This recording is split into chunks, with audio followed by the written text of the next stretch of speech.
Ah oui, allez, bonjour.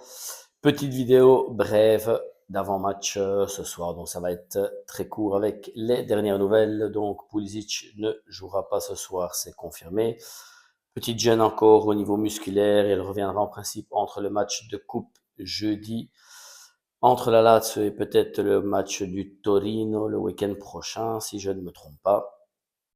Donc, problème récurrent encore à Pulisic, donc je sais pas si c'est fatigue musculaire ou encore autre douleur, dont sa cheville qui lui fait mal depuis le mois de juillet, un match amical contre Liverpool, mais apparemment ce serait musculaire. Donc voilà, ça sera bien Nkunku qui prendra sa place ce soir, à côté de Leao en attaque. Donc espérons qu'Nkunku ressorte ses qualités ce soir, parce que voilà, il est un petit peu à la traîne par rapport aux autres et il faudrait pas que ça finisse en même cas que Jiménez. Jiménez qui a déçu pour le moment. Donc voilà, espérons qu'Nkunku puisse sortir ses qualités, se libérer un petit peu, marquer ses buts et aller de l'avant d'après déclaration de Rabiot.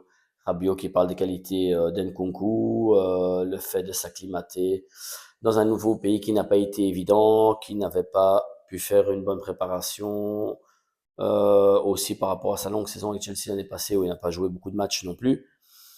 Donc voilà, Rabiot qui croit en ses qualités, donc on verra, faisons confiance à Rabiot et espérons que Nkunku puisse se libérer.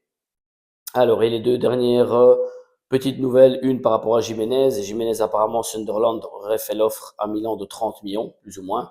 Maintenant, je ne sais pas si c'est directement ou avec prêt avec obligation d'achat. Le Milan, évidemment, qui a accepté.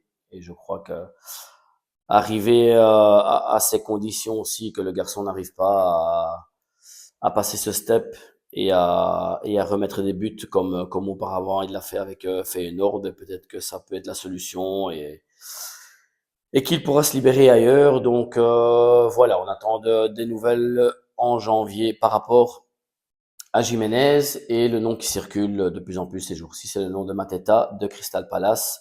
Mateta, grand gabarit, 1m92 je pense, physique, c'est faire monter une équipe, c'est tenir un ballon, a prouvé qu'il a marqué des buts ces dernières saisons en Angleterre, donc pourquoi pas.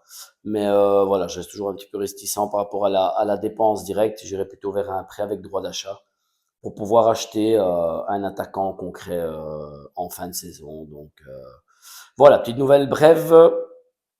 Ah oui, dernière nouvelle qui est sortie de ces dernières heures parle d'un Liverpool qui serait sur Leao pour remplacer Mohamed Salah, qui aurait misé sur Leao comme joueur pour le remplacer, qui serait prêt à offrir 120 millions à Milan.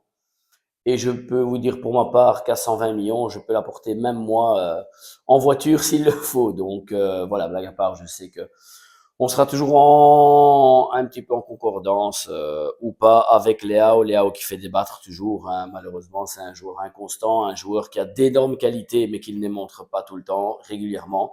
Et ça, quand on veut être un top joueur, ben, ce n'est pas admissible. Donc voilà, pour moi, si une offre arrive vraiment pour Léao, à partir de 90, 100 millions au-dessus pour moi, on le laisse partir, on renforce l'attaque en prenant un vrai numéro 9 et un top derrière en défense centrale aussi. Pourquoi pas ramener Kim du Bayern qui a montré qu'il avait d'énormes qualités à Naples.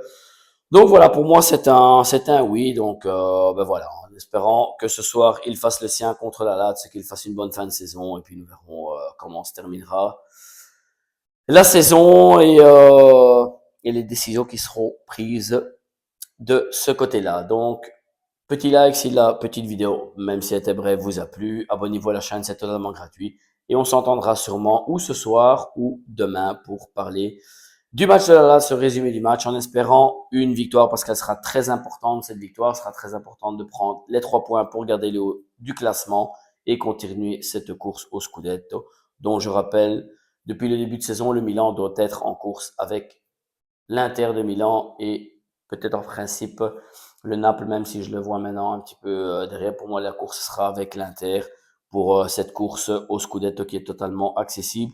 Mais il faudra renforcer un petit peu cette équipe au mois de janvier pour donner des rechanges à certains joueurs, dont Alexis Salemakers, ou aussi en défense centrale.